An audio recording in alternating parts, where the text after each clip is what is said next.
Apa jadinya kalau badai di laut bukan sekadar bencana alam, tapi jebakan dari penguasa lautan? Temui Teja, nelayan yang selamat dari maut, hanya untuk terjebak di istana Nyi Blorong. Akankah ia jadi pelayan iblis atau berani melawan takdir? Ikuti kisah terjebak di istana Nyi Blorong. Malam itu, di sebuah desa nelayan kecil di Pangandaran, Teja merasakan kegelisahan yang tidak biasa. Angin laut bertiup lebih kencang dari biasanya, membawa serta aroma garam yang pekat. Langit di atas sana, yang biasanya dihiasi bulan dan bintang, kini tertutup awan gelap. Sudah 3 hari Teja tidak melaut karena cuaca buruk, dan persediaan makanan di rumah mulai menipis. Istrinya, Wati, memandangnya dengan tatapan cemas. Namun Teja hanya tersenyum menenangkan.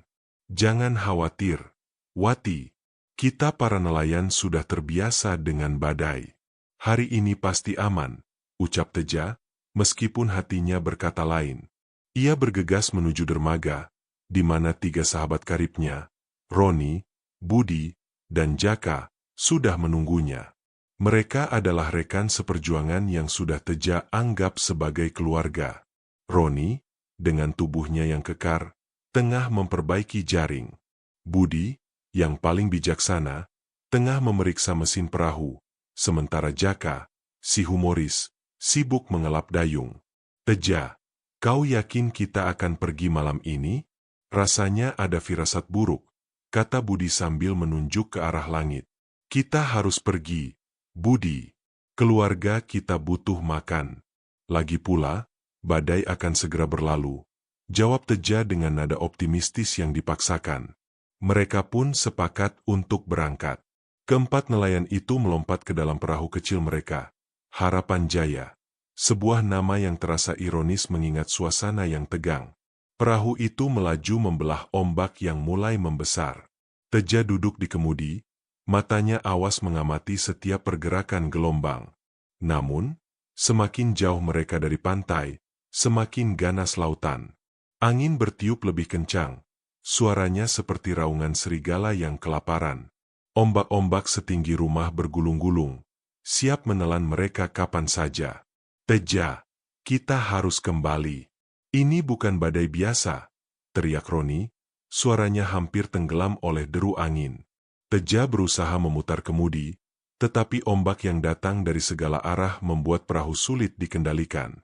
Air mulai masuk ke dalam lambung perahu, membanjiri bagian bawahnya. Budi dan Jaka dengan panik mulai menimba air, tetapi usaha mereka sia-sia. Perahu, Harapan Jaya, terombang-ambing seperti daun kering di tengah sungai yang deras. Tiba-tiba, ombak raksasa datang dari belakang, menghantam perahu dengan kekuatan penuh. Teja hanya bisa berteriak, "Pegangan!" Tetapi suaranya tidak terdengar. Perahu itu terbalik dalam sekejap. Mereka semua terlempar ke dalam air yang gelap dan dingin. Jaka, yang tidak bisa berenang, berteriak meminta tolong. Budi mencoba meraihnya, tetapi arus laut terlalu kuat. Teja berusaha berenang mendekati mereka, tetapi gelombang lain datang dan menyeretnya menjauh. Teja berjuang melawan arus, menahan napasnya di bawah air yang bergejolak. Ia melihat sekilas bayangan Roni, Budi, dan Jaka, yang terus berjuang untuk bertahan, tetapi gelombang berikutnya datang dan menelan mereka. Teja tidak bisa berbuat apa-apa. Ia hanya bisa menyaksikan teman-temannya hilang satu persatu. Rasa dingin yang merayap bukan hanya dari air laut, tetapi juga dari rasa bersalah dan ketakutan yang mencekam. Ia seharusnya mendengarkan firasat Budi. Ia seharusnya tidak memaksakan diri untuk melaut. Perlahan, tubuh Teja mulai lemas. Gelombang terakhir menghantamnya, memutar tubuhnya hingga ia tidak tahu lagi di mana atas dan bawah. Air laut yang asin terasa memenuhi paru-parunya. Ingatan akan wajah istrinya, Wati, dan senyuman polos anak-anaknya terlintas di benaknya. Teja menutup mata, pasrah pada nasib. Kesadarannya memudar, dan ia tenggelam ke dalam kegelapan yang pekat, seolah diseret oleh makhluk tak kasat mata ke dasar lautan. Ia tidak tahu apakah ini akhir dari hidupnya, atau awal dari penderitaan yang lebih mengerikan. Yang ia tahu hanyalah, ia telah kehilangan segalanya. Teja membuka matanya perlahan. Aroma laut masih menyengat di udara, tapi bukan aroma badai. Ia merasakan butiran pasir di bawah telapak tangannya. Matanya mengerjap, mencoba membiasakan diri dengan cahaya matahari yang menyilaukan. Ia terdampar di sebuah pantai. Ombak berdebur dengan lembut. Suaranya terdengar seperti bisikan menenangkan. Teja bangkit, kepalanya pening, tubuhnya terasa remuk redam. Ia memandang sekeliling, tetapi tidak ada tanda-tanda perahu atau teman-temannya. Ia sendirian. Rasa lega karena selamat berganti dengan kepanikan yang mendalam. Roni, Budi, dan Jaka. Di mana mereka? Teja berteriak memanggil nama mereka. Suaranya parau dan putus-putus. Hanya suara burung camar yang menjawab. Ia berjalan menyusuri bibir pantai, berharap menemukan salah satu dari mereka. Tetapi yang ia temukan hanya karang-karang tajam dan reruntuhan kayu yang tidak dikenali. Pantai itu terasa asing. Tidak ada pemukiman nelayan, tidak ada perahu yang bersandar, hanya pasir putih bersih yang membentang di bawah tebing-tebing curam. Teja memutuskan untuk mendaki tebing, berharap bisa melihat pemandangan dari atas dan menemukan jalan. Hutan di atas tebing itu sangat lebat dan gelap, berbeda dengan hutan-hutan di Pangandaran. Pohon-pohonnya tinggi menjulang, dengan sulur-sulur yang menggantung seperti ular-ular raksasa. Udara di dalam hutan terasa lembab dan berat, seolah ia sedang berjalan di dalam napas makhluk purba. Setiap langkah yang ia ambil, dedaunan kering bergemerisik di bawah kakinya, memecah keheningan yang mencekam. Ia berjalan selama berjam-jam, mencoba mengikuti arah matahari. Namun, matahari seolah bermain-main dengannya, posisinya tidak pernah berubah. Ia merasa seperti berjalan di tempat yang sama, berputar-putar tanpa henti. Firasat buruk yang dirasakan Budi kini terasa sangat nyata. Teja mencoba mengingat pelajaran dari ayahnya. Jika tersesat, carilah sungai. Sungai akan membawamu ke pemukiman. Teja mencari, tetapi tidak ada suara air mengalir. Hanya suara langkahnya sendiri yang menggema. Saat ia semakin putus asa, ia melihat sebuah jalan setapak yang tidak rata, seperti jejak yang baru dibuat. Jantungnya berdetak kencang. Ia merasa ada harapan. Ia mengikuti jejak itu, tetapi semakin dalam ia masuk, semakin gelap hutan itu. Tanaman-tanaman di sekitarnya seolah bergerak, menciptakan bayangan-bayangan aneh yang menari di sudut matanya. Teja mempercepat langkahnya, tetapi setiap ia menoleh ke belakang, jalan setapak yang ia lewati sudah menghilang. Ia menyadari sesuatu yang mengerikan. Ia tidak sedang tersesat, ia sedang dijebak. Teja berhenti, napasnya tersengal. Ia tahu ia tidak sendirian. Ia bisa merasakan tatapan yang mengikutinya dari balik semak-semak. Bukan tatapan hewan, melainkan sesuatu yang lebih dingin dan berbahaya. Ia merogoh sakunya. Tangannya menyentuh tasbih kayu peninggalan ayahnya yang selalu ia bawa. Dengan gemetar, ia memegang tasbih itu erat-erat. Ketakutan itu seolah menghilang, digantikan oleh keberanian yang datang dari dalam hatinya. Ia melanjutkan perjalanan, tapi bukan lagi untuk mencari jalan keluar, melainkan untuk menghadapi apapun yang menantinya. Tidak lama kemudian, ia sampai di sebuah tanah lapang. Di tengah-tengahnya, ia melihat sebuah struktur bangunan megah yang tidak mungkin ada di tengah hutan. Sebuah istana. Istana itu terbuat dari batu-batu hitam yang berkilauan, dengan ukiran-ukiran naga yang melilit pilar-pilarnya. Pintu gerbangnya terbuat dari perunggu dan diukir dengan relief-relief yang menggambarkan makhluk-makhluk mengerikan. Teja ragu-ragu sejenak. Namun, ia tidak punya pilihan. Pilihan antara kembali ke hutan yang menakutkan atau masuk ke dalam istana yang misterius. Ia memilih yang terakhir, berharap menemukan jawaban atas keberadaannya di tempat asing ini. Ia tidak tahu bahwa pilihannya itu akan membawanya ke dalam jebakan yang jauh lebih berbahaya dari apapun yang pernah ia bayangkan. Langkah kaki Teja bergema di sepanjang koridor istana. Udara di dalamnya dingin dan lembab, berbeda jauh dari panas terik di luar. Dinding-dindingnya dihiasi dengan permata-permata yang berkilauan, memantulkan cahaya redup dari lentera-lentera yang tergantung. Teja berjalan hati-hati, waspada terhadap setiap sudut dan bayangan. Ia merasa ada yang mengawasinya, tetapi ia tidak melihat siapapun. Ia terus melangkah hingga sampai di sebuah ruangan megah. Langit-langitnya sangat tinggi, dihiasi dengan ukiran naga-naga emas. Di tengah ruangan, ada singgasana yang terbuat dari batu giok hijau. Di atas singgasana itu, duduk seorang wanita yang kecantikannya tiada tara. Rambutnya panjang terurai hingga menyentuh lantai, wajahnya mulus bak pualam, dan matanya memancarkan ketenangan yang aneh. Ia mengenakan kebaya hijau zamrud yang dihiasi sisik-sisik emas, berkilauan setiap kali ia bergerak. "Selamat datang, Tuan Nelayan," sapa wanita itu dengan suara selembut sutra. "Aku sudah menunggumu." Teja terkejut, tetapi ia tetap berusaha tenang. "Siapa Anda dan di mana aku berada?" tanyanya. Wanita itu tersenyum. Senyumannya seolah menerangi seluruh ruangan. "Namaku Nyi Blorong. Kau berada di istanaku, di bawah laut selatan. Kau satu-satunya yang selamat dari badai itu, Teja." Sebuah takdir yang sudah digariskan. Teja menatapnya tidak percaya. "Nyi Blorong? Aku tidak mengerti. Teman-temanku, apakah mereka juga selamat?" tanyanya. Suaranya dipenuhi harapan. "Tentu saja," jawab Nyi Blorong. "Mereka ada di sini, bersamaku. Mereka memilih untuk mengabdi kepadaku dan menikmati kehidupan yang jauh lebih baik daripada hidup nelayan yang miskin. Lihat, ini adalah hadiah dariku." Dengan lambaian tangannya, Nyi Blorong menunjukkan sebuah cermin besar yang muncul dari dinding.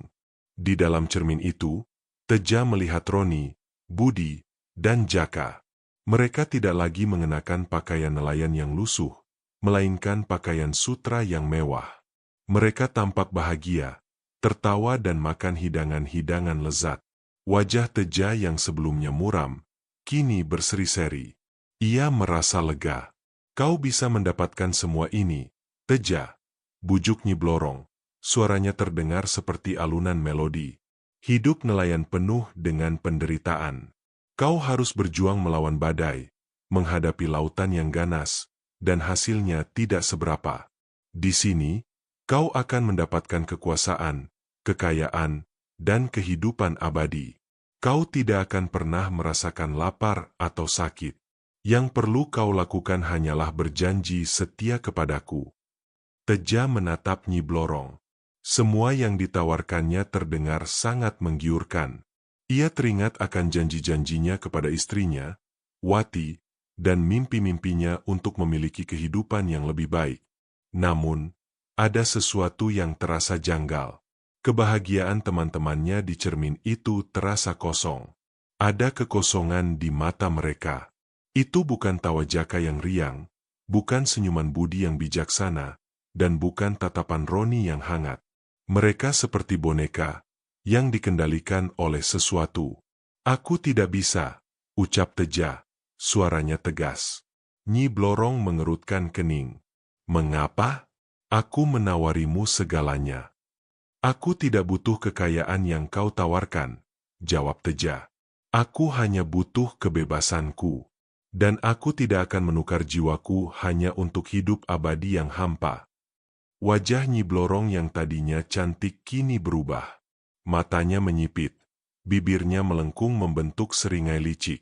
Seluruh tubuhnya mulai memancarkan aura kegelapan. Ia menyadari bahwa ia tidak bisa menipu Teja. "Kau berani menolakku, manusia?" desis Nyi Blorong. Suaranya tidak lagi merdu, tetapi terdengar seperti gesekan sisik. "Kalau begitu, kau tidak akan mendapatkan apa-apa. Kau akan menjadi budakku selamanya. Kau akan melihat teman-temanmu menderita di hadapanmu." Cahaya di dalam istana meredup. Permata-permata di dinding menghilang, dan dinding-dinding itu berubah menjadi batu-batu yang ditumbuhi lumut dan lumut. Ukiran-ukiran naga di pilar-pilar bergerak, seolah-olah hidup. Singgasana Nyi Blorong berubah menjadi kepala ular raksasa yang menakutkan. Teja menyadari bahwa ia telah memasuki jebakan yang sebenarnya. Ia bukan hanya di istana Nyi Blorong, tetapi ia telah menjadi sandera di sarang Ratu Ular. Aura mengerikan memenuhi ruangan. Nyi Blorong tidak lagi terlihat seperti wanita cantik. Wajahnya yang semula halus kini ditumbuhi sisik-sisik emas. Matanya memancarkan cahaya hijau yang tajam dan dingin seperti mata ular. Bibirnya yang tipis berubah menjadi celah panjang yang memperlihatkan taring-taring kecil. Gaun kebaya hijaunya melebur menjadi tubuh ular raksasa yang panjangnya entah berapa meter, melingkari singgasana dan menjulur ke segala penjuru ruangan. Istana yang tadi megah kini terasa sempit dan penuh dengan kegelapan. Dinding-dindingnya berlumut, dan lantai-lantainya retak, memancarkan bau amis yang menusuk hidung. "Kau menolak tawaranku, Teja," desis Nyi Blorong. Suaranya bergema di seluruh ruangan, menggema di telinga Teja. "Kalau begitu, kau akan melihat apa yang terjadi pada mereka yang berani menentangku." Dengan lambaian ekornya, Nyi Blorong menunjukkan sebuah lorong gelap yang muncul dari balik dinding. Udara di lorong itu sangat dingin. Teja bisa merasakan hawa kematian. "Ikuti aku," perintahnya. "Kau harus melihat bagaimana teman-temanmu hidup setelah mereka memilihku." Teja menelan ludah, tetapi tidak ada yang bisa ia lakukan. Ia tidak punya pilihan lain selain mengikuti Nyi Blorong. Mereka berjalan menyusuri lorong yang sempit dan berliku. Di setiap sudut, ia melihat kerangka-kerangka manusia bergelantungan, tulang-tulang mereka bersih tanpa sisa daging. Teja merasa perutnya mual, tetapi ia memejamkan mata dan terus berjalan, mencoba fokus pada tasbih di genggaman tangannya. Akhirnya, mereka sampai di sebuah ruangan yang besar. Di tengah ruangan itu, Teja melihat Roni, Budi, dan Jaka. Tetapi, mereka tidak terlihat bahagia seperti yang Nyi Blorong tunjukkan di cermin. Mereka terlihat seperti mayat hidup, wajah mereka pucat dan kosong. Tubuh mereka kurus kering, kulit mereka keriput, dan mata mereka memancarkan kehampaan. Mereka duduk bersila di depan sebuah cawan yang berisi koin emas. Mereka terus-menerus menghitung koin-koin itu, tanpa henti, tanpa ekspresi, seperti boneka yang tidak memiliki jiwa. "Lihat," bisik Nyi Blorong di telinga Teja. "Mereka mendapatkan apa yang mereka inginkan. Kekayaan yang tak terbatas. Tetapi sebagai gantinya, mereka memberikan jiwanya. Mereka akan terus seperti itu sampai dunia berakhir, menghitung koin-koin itu sampai mereka benar-benar lupa siapa diri mereka." Teja menatap pemandangan itu dengan mata berkaca-kaca. Hatinya hancur. Ia tidak percaya bahwa teman-temannya telah menjadi seperti ini. Mereka lebih memilih kekayaan palsu daripada kebebasan. Ia menyadari bahwa cermin yang Nyi Blorong tunjukkan adalah jebakan, ilusi yang dibuat untuk menggodanya. "Ini tidak benar," ucap Teja, suaranya bergetar. "Ini tidak seharusnya terjadi pada mereka." Nyi Blorong tertawa dingin. "Semua orang akan menjadi seperti ini, Teja. Setiap manusia punya harga. Aku hanya menawarkan mereka apa yang mereka inginkan." Teja merasa marah. Ia marah pada dirinya sendiri karena tidak bisa menyelamatkan teman-temannya. Ia marah pada Nyi Blorong karena telah mempermainkan takdir manusia. Ia harus melakukan sesuatu. Teja mendekati Roni, Budi, dan Jaka, tetapi Nyi Blorong mengangkat ekornya, menghalangi jalannya. "Kau tidak bisa menyentuh mereka, Teja. Kau hanya bisa melihat." "Sekarang giliranmu," desis Nyi Blorong. "Aku akan memberimu pilihan. Pilihan untuk bergabung denganku dan mendapatkan segalanya, atau kau akan menderita di sini. Pilihan untuk mendapatkan kembali teman-temanmu, atau melihat mereka menderita di depan matamu." Teja tahu bahwa ini adalah ujian. Ia tahu bahwa ia tidak boleh menyerah pada Nyi Blorong. Ia tidak akan mengorbankan jiwanya, dan ia tidak akan membiarkan Nyi Blorong memanipulasi dirinya. Ia teringat akan tasbih ayahnya, dan dengan tekad bulat, ia menggenggamnya erat-erat. "Aku akan memilih satu hal," ucap Teja dengan suara lantang. Aku akan mencari jalan keluar dari tempat ini. Dan aku tidak akan menjadi budakmu. Aku akan berjuang untuk kebebasanku. Nyi Blorong mengerutkan kening. Ia tidak menyangka Teja akan menolak tawarannya. Kau berani, manusia. Tapi keberanianmu akan membawamu pada kematian, desis Nyi Blorong. Kau tidak akan pernah bisa keluar dari istanaku. Kau akan terjebak di sini, dan jiwamu akan menjadi koleksiku. Tiba-tiba, suara gemuruh memenuhi ruangan. Lantai bergetar, dan langit-langit retak. Teja menyadari bahwa Nyi Blorong telah mengaktifkan jebakan. Ia harus menemukan jalan keluar dari labirin ini sebelum ia kehilangan jiwanya. Dan ia tidak punya banyak waktu. Puncak konflik telah dimulai. Gemuruh itu tidak berhenti. Lantai yang tadinya datar kini bergeser dan membentuk labirin yang rumit. Dinding-dindingnya berputar, menciptakan ilusi optik yang membuat Teja pusing. Suara tawa Nyi Blorong menggema di setiap sudut, seolah ia ada di mana-mana. Teja berlari, berusaha mencari jalan keluar dari labirin yang terus berubah itu. Ia tidak tahu kemana ia harus pergi. Yang ia tahu hanyalah ia tidak boleh menyerah. Di tengah pelariannya, ia mendengar bisikan-bisikan yang memanggil namanya. Teja, Teja, di sini. Ia berhenti, menoleh ke arah sumber suara. Di depan matanya, sebuah pintu muncul dari dinding. Pintu itu terbuat dari kayu, seperti pintu rumahnya di Pangandaran. Teja ragu-ragu, tetapi ia melihat ada bayangan Wati, istrinya, di balik pintu itu. Wajahnya terlihat pucat dan dipenuhi air mata. Teja, tolong aku, teriak Wati dari balik pintu. Aku di sini, aku kedinginan. Bawa aku pulang. Hati Teja berdesir. Ia ingin sekali membuka pintu itu dan memeluk istrinya, meyakinkan bahwa ia baik-baik saja. Namun, ia tahu ini adalah jebakan. Nyi Blorong tidak akan membiarkan ia keluar dengan mudah. Ia tahu bahwa Wati tidak mungkin ada di sini.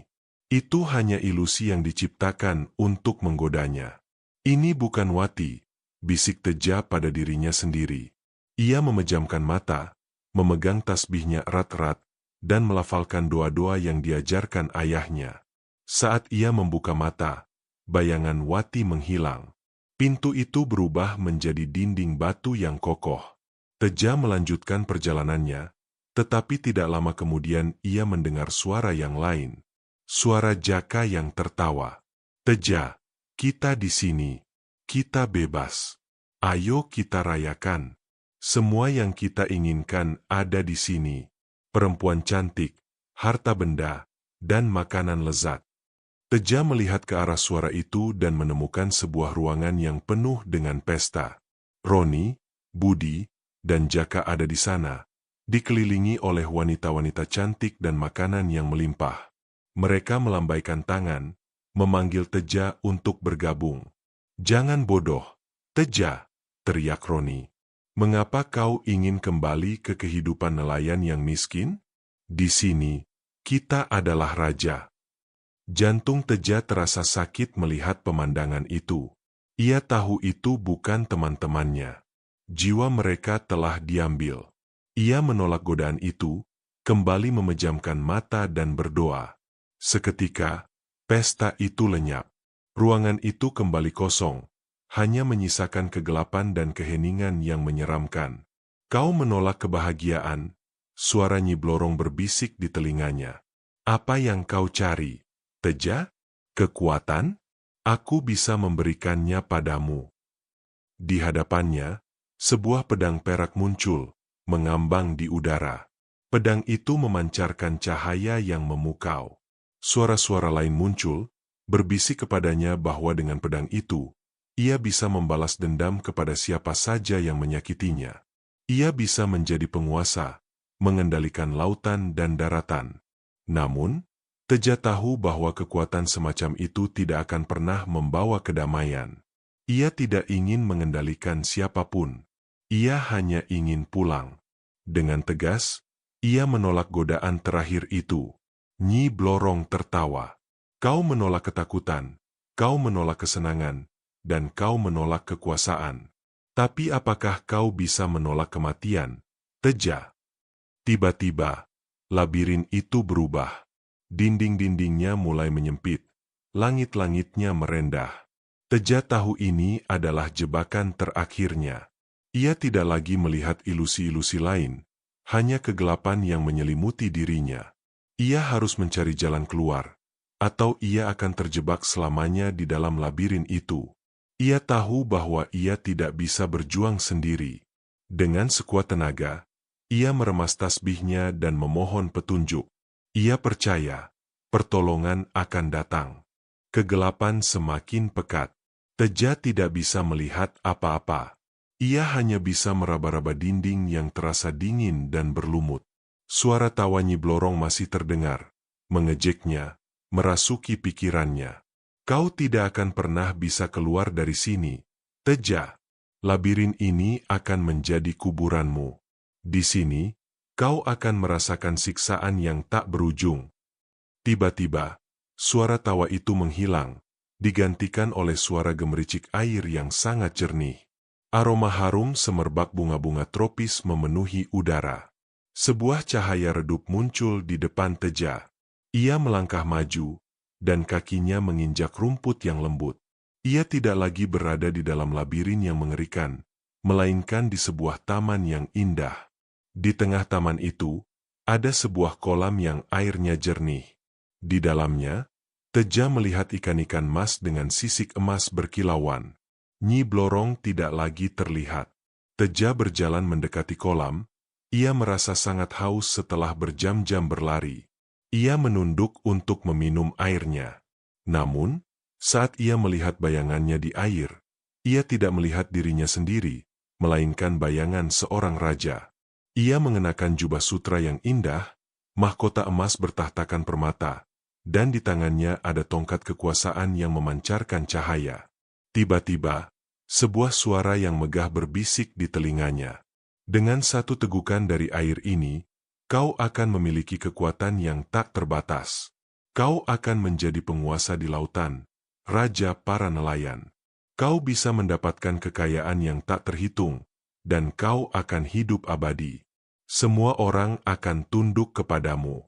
Tidak ada lagi penderitaan, tidak ada lagi ketakutan. Semua yang kau inginkan akan terwujud. Teja menatap bayangan dirinya yang menjadi raja.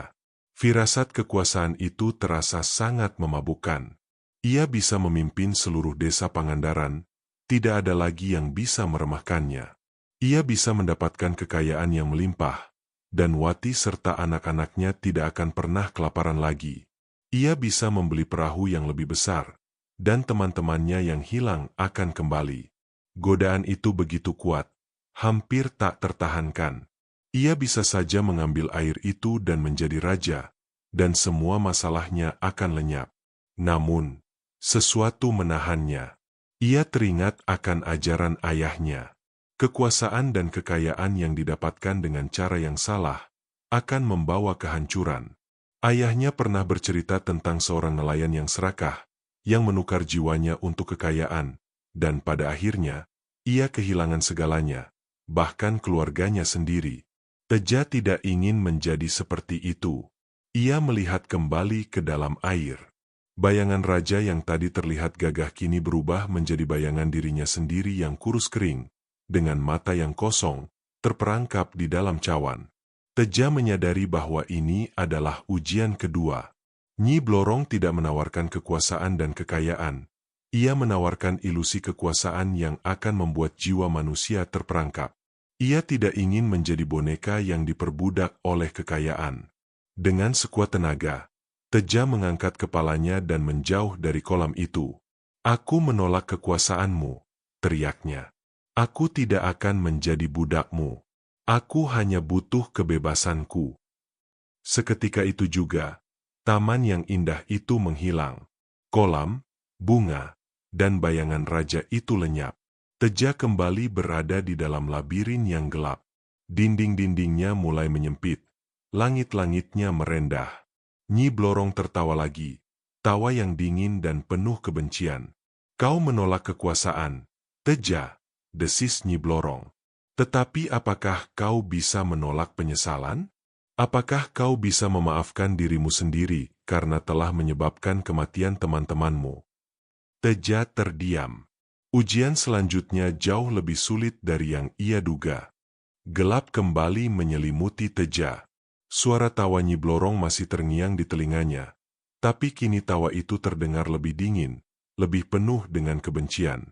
Dinding-dinding di sekelilingnya terus bergerak, menyempit, menciptakan sensasi klaustrofobia yang mencekik. Teja merasakan hawa dingin yang menusuk tulang. Ia tahu ia sedang berhadapan dengan ujian terakhir. Tiba-tiba, ia melihat cahaya redup di depan. Teja melangkah maju dan sampai di sebuah ruangan yang penuh dengan cermin-cermin. Tidak seperti cermin sebelumnya yang Nyi Blorong gunakan untuk menipu, cermin ini memantulkan bayangan yang sangat jelas. Di setiap cermin, Teja melihat kenangan-kenangan pahit. Di satu cermin, ia melihat dirinya berpamitan dengan Wati. Istrinya memintanya untuk tidak pergi, tetapi ia tetap keras kepala. Di cermin lain, ia melihat dirinya meyakinkan Roni, Budi, dan Jaka untuk ikut melaut, meskipun mereka memiliki firasat buruk. Di cermin ketiga, ia melihat dirinya terombang-ambing di laut sendirian, sementara teman-temannya tenggelam di kejauhan. Lihat, Teja, desis suara Nyi Blorong. Semua ini terjadi karena dirimu. Kau yang egois, kau yang serakah, kau yang menyebabkan kematian teman-temanmu. Seandainya kau tidak memaksakan diri, mereka masih hidup. Kau adalah satu-satunya yang selamat, sementara mereka menderita. Teja menatap bayangan-bayangan itu dengan mata berkaca-kaca. Hatinya terasa sakit, dipenuhi rasa bersalah yang tak terhingga.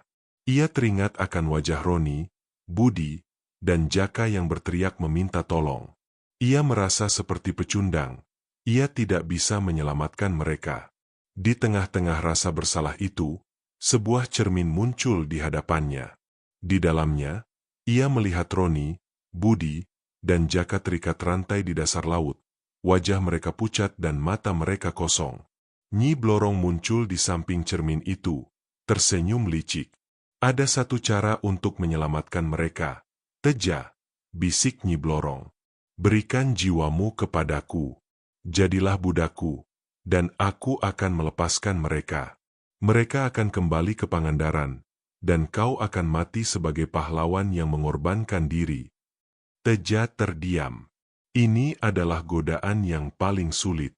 Ia bisa menyelamatkan teman-temannya dengan mengorbankan dirinya. Wati dan anak-anaknya mungkin akan sedih, tetapi mereka akan bangga karena ia telah menjadi pahlawan. Ia bisa mengakhiri penderitaannya, dan pada akhirnya, Roni, Budi, dan Jaka akan selamat.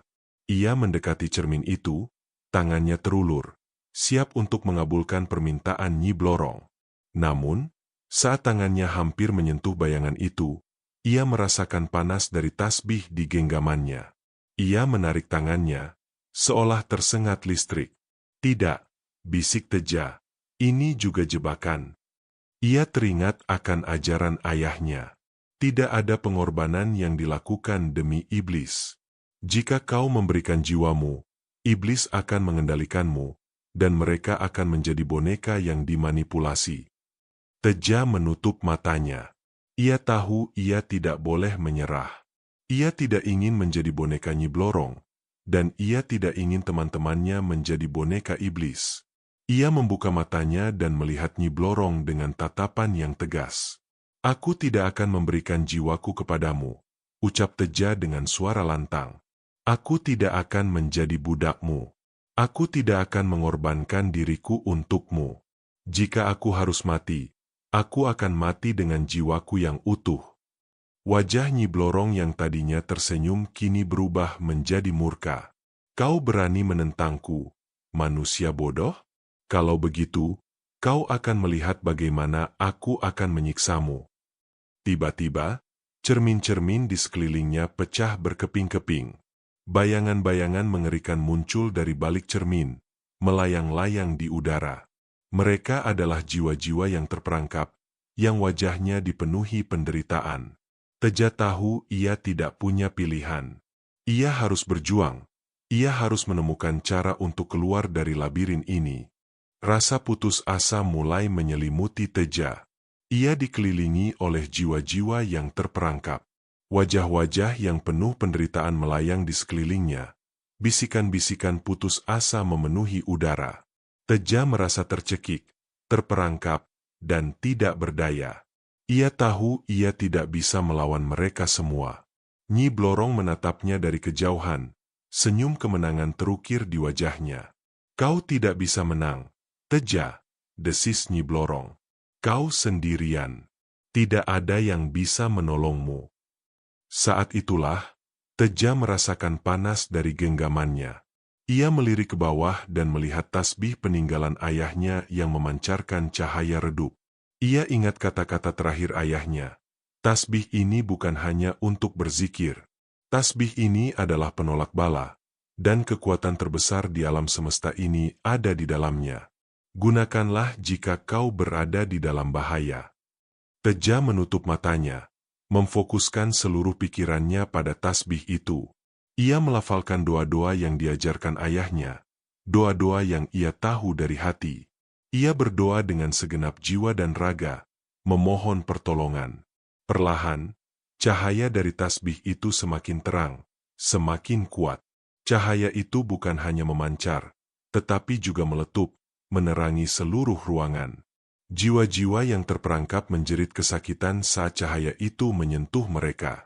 Mereka menjauh, menghindar, dan perlahan-lahan menghilang, kembali ke dalam kegelapan. Nyi Blorong yang tadinya tersenyum kini menunjukkan raut wajah ketakutan. Ia mundur, tubuh ularnya bergetar. Apa itu? Desisnya. Suaranya dipenuhi ketakutan.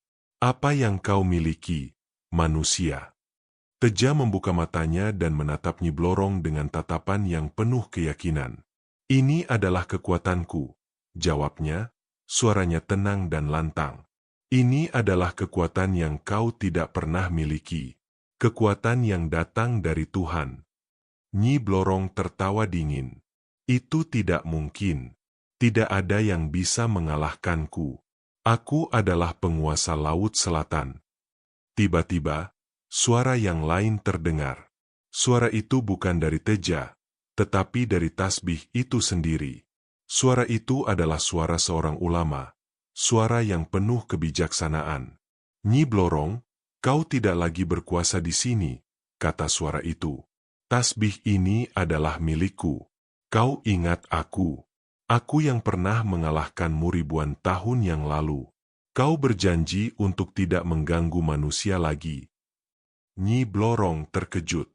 Ia tidak percaya bahwa ulama itu masih hidup. Ia melihat tasbih itu dengan tatapan yang penuh kebencian.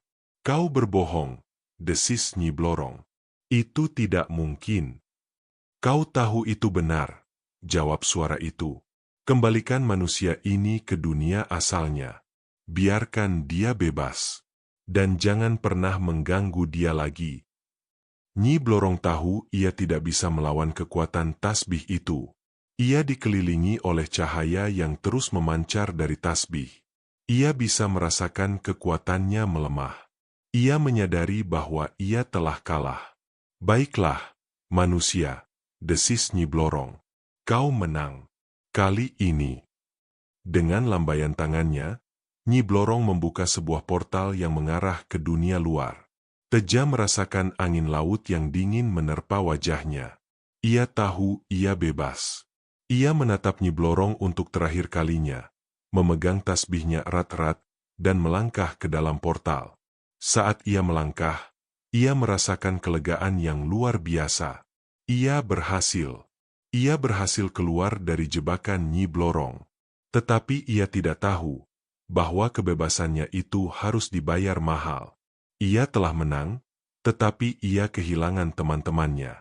Ia akan kembali ke rumah, tetapi ia akan kembali sendirian. Dingin.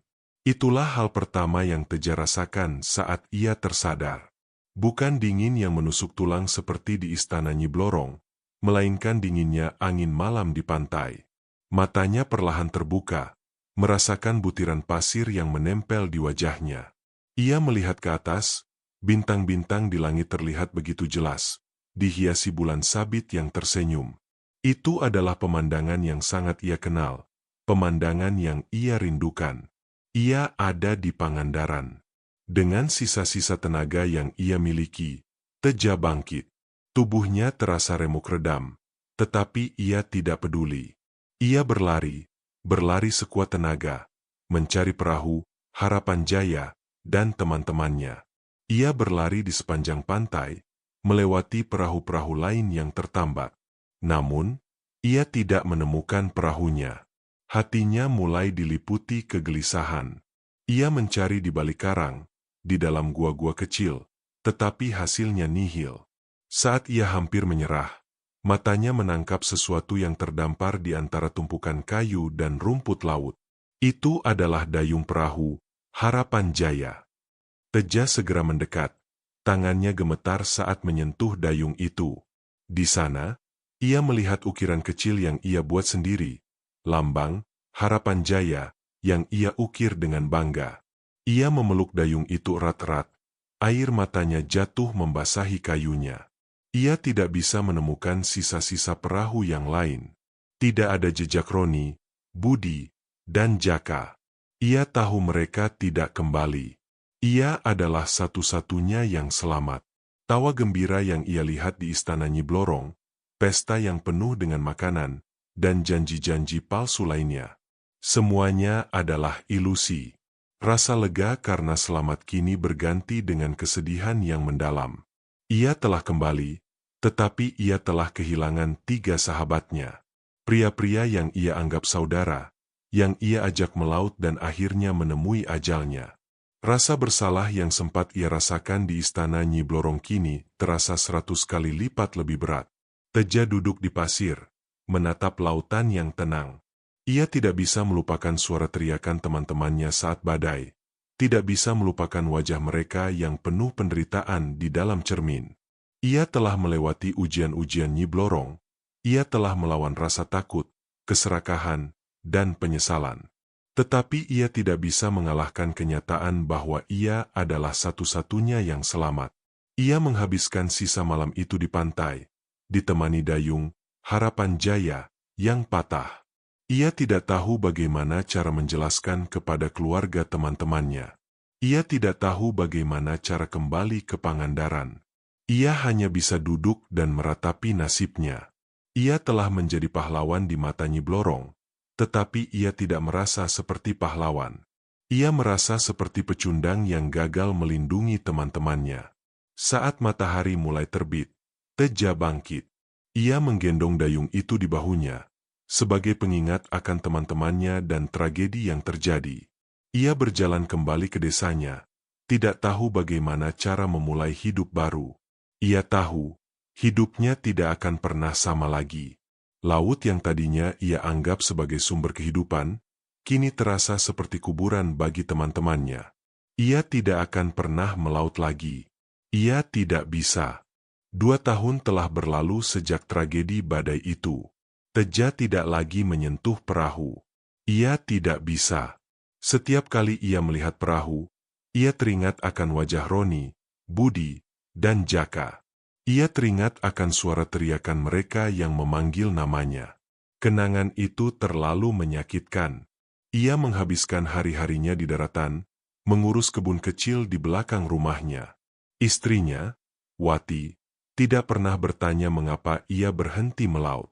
Ia tahu suaminya masih terluka, dan ia menghormati keputusan Teja. Suatu sore, Teja duduk di teras rumahnya, memandangi laut yang tenang. Laut itu tidak lagi menjadi sumber mata pencaharian baginya, melainkan sebuah makam. Ia merindukan Roni yang selalu membuatnya tertawa, Budi yang bijaksana, dan Jaka yang humoris.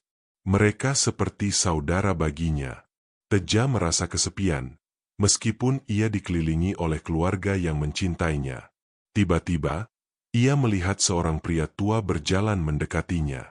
Pria itu adalah pemilik mercusuar, seorang pria bijaksana yang dikenal di seluruh desa.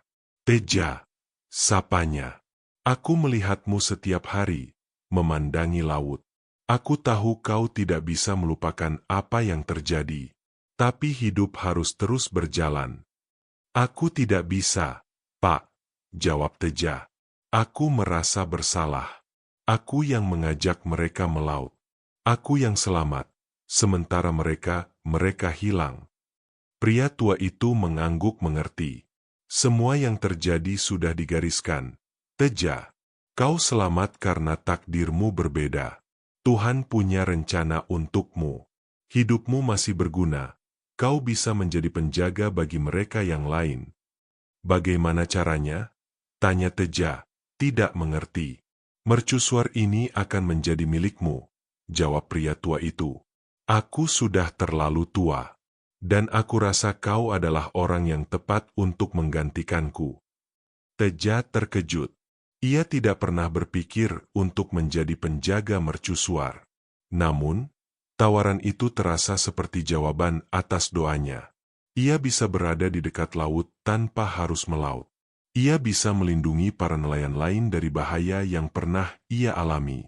Ia bisa menjadi cahaya bagi mereka. Teja menerima tawaran itu. Sejak saat itu, ia mengabdikan hidupnya di mercusuar. Setiap malam, ia naik ke puncak mercusuar, menyalakan lampunya, dan mengawasi lautan. Cahaya dari mercusuar itu tidak hanya menerangi perahu-perahu yang melintas, tetapi juga menerangi hatinya yang gelap. Ia tidak lagi merasa bersalah. Ia merasa bahwa ia telah menemukan tujuan hidupnya. Suatu malam, badai kembali datang. Angin bertiup kencang, ombak bergulung-gulung tinggi.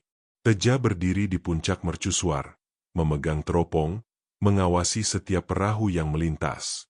Ia melihat sebuah perahu kecil yang terombang-ambing, persis seperti perahu Harapan Jaya 2 tahun lalu. Teja segera mengirimkan sinyal bahaya, memberitahu para nelayan untuk kembali.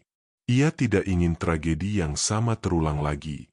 Para nelayan itu mendengarkannya dan kembali ke daratan. Esok harinya, mereka mendatangi Teja dan berterima kasih. Teja tersenyum, hatinya dipenuhi kebahagiaan. Ia tahu ia tidak bisa mengembalikan teman-temannya yang hilang, tetapi ia bisa menyelamatkan orang lain. Ia telah menjadi penjaga laut, sebuah tugas yang jauh lebih mulia dari sekadar nelayan. Ia telah menemukan kedamaian, dan ia akan terus menjaga lautan hingga akhir hayatnya. Suatu malam yang sunyi, Teja duduk di teras mercusuar, memandangi bulan purnama yang menggantung sempurna di atas lautan. Angin bertiup sepa-sepa, membawa aroma garam dan kenangan. 2 tahun telah berlalu sejak ia menjadi penjaga mercusuar, dan ia telah menyelamatkan banyak nyawa. Desas-desus tentang dirinya sebagai penjaga laut menyebar ke seluruh Pangandaran. Teja tersenyum, hatinya dipenuhi kedamaian.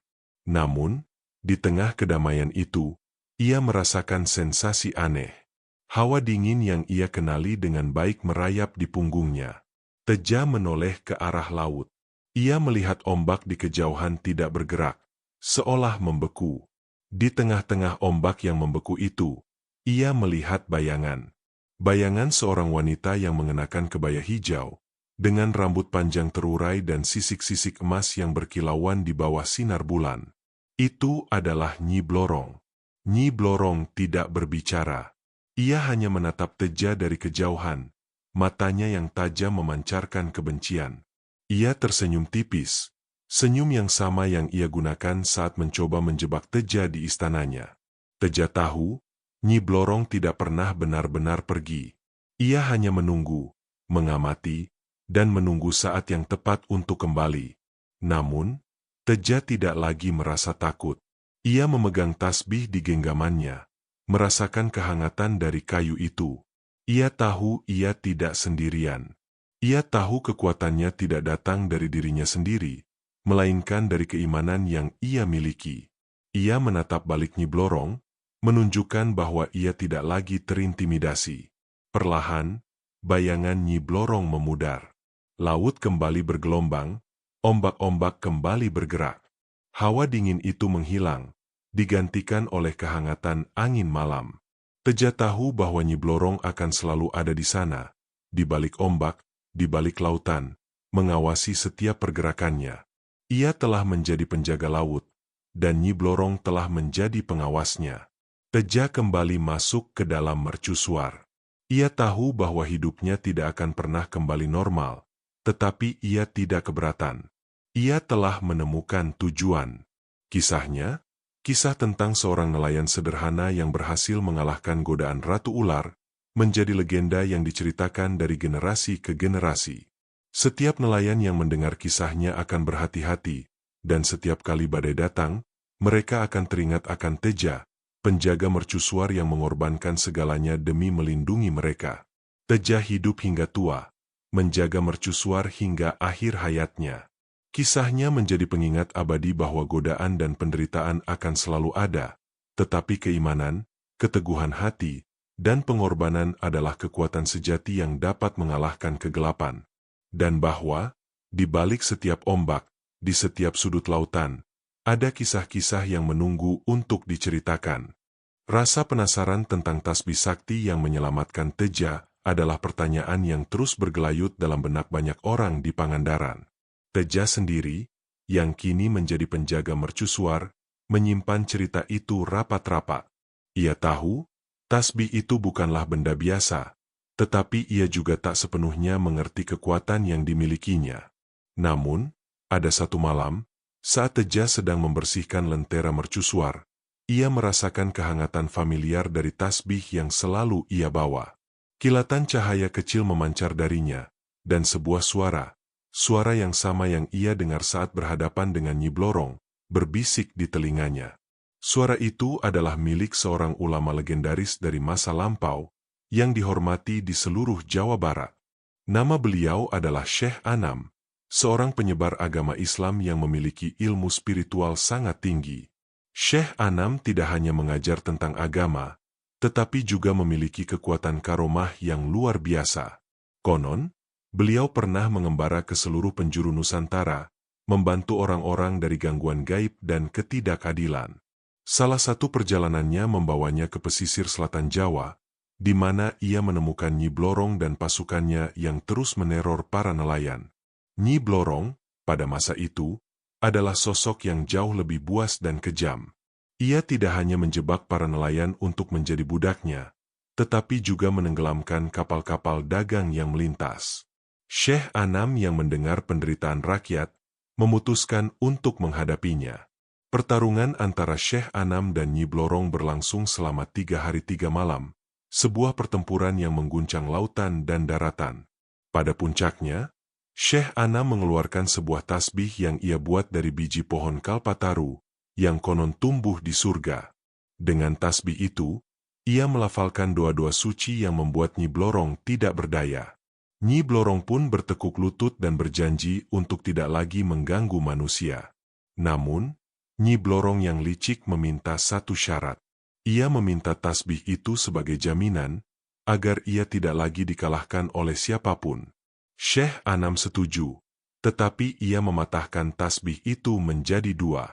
Satu bagian ia berikan kepada Nyi Blorong, dan satu bagian lagi ia simpan.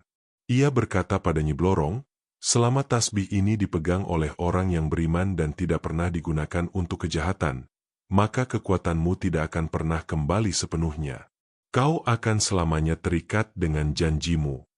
Setelah itu, Syekh Anam menyimpan potongan tasbihnya dan menyembunyikannya dari dunia. Hingga berabad-abad kemudian, tasbih itu berpindah dari tangan ke tangan, diwariskan dari para keturunan yang beriman. Salah satu keturunan itu adalah ayah Teja, yang mendapatkan tasbih itu dari ayahnya dan menyimpan rahasia kekuatannya. Ayah Teja tahu, tasbih ini bukan hanya untuk berzikir, tetapi juga sebuah peninggalan suci yang dapat mengalahkan kegelapan. Ia memberikan tasbih itu kepada Teja, karena ia tahu Teja adalah anak yang beriman dan tulus. Cerita itu akhirnya menjawab semua pertanyaan Teja. Ia mengerti mengapa tasbihnya bersinar terang di hadapan Nyi Blorong, dan mengapa Nyi Blorong begitu ketakutan. Tasbih itu bukan hanya sebuah benda, tetapi sebuah kunci. kunci untuk melawan kegelapan, dan kunci untuk berpegang teguh pada keimanan. Dengan pemahaman ini, Teja menjalani sisa hidupnya dengan lebih damai. Ia tidak lagi melihat Nyi Blorong sebagai musuh yang harus dikalahkan, melainkan sebagai pengingat abadi akan kekuatan iman dan takdir yang telah digariskan. Teja, sang penjaga mercusuar, menjalani sisa hidupnya dengan damai, melindungi para nelayan dan menyebarkan kisah tentang tasbihnya yang sakti.